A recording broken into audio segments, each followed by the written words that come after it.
budur, gel görüşək son dəfə biz. Sevgimizə son qoyaraq gəl sevişək son dəfə biz.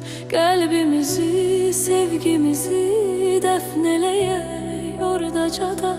Köhnə görüş yerlərini çıx gəzişək son dəfə mən. Səni daha mən heç görməyəcəm, qəlbimi də heç kimə verməyəcəm. Ayrılarıq bunu bilməzdik, bilsək bəlkə də sevməzdik. Əvvəl gündən o yerə biz, o görüşə biz belə gəlməzdik. Ayrılarıq bunu bilməzdik, bilsək bəlkə də sevməzdik.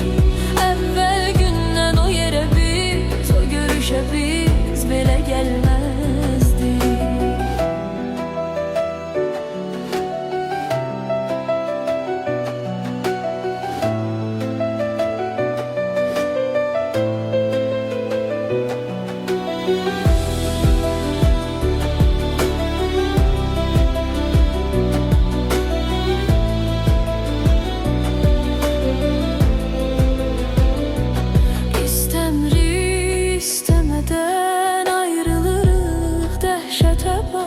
Allah aman gör nə acı, taleyə bax, qismətə bax. Batdı günəş, doldu bulud, yağdı yenə qəm yağışı.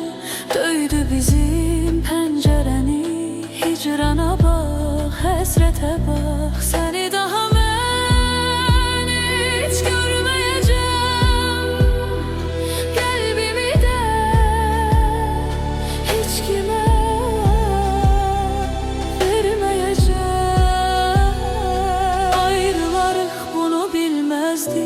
bilsək bəlkə də sevməzdik.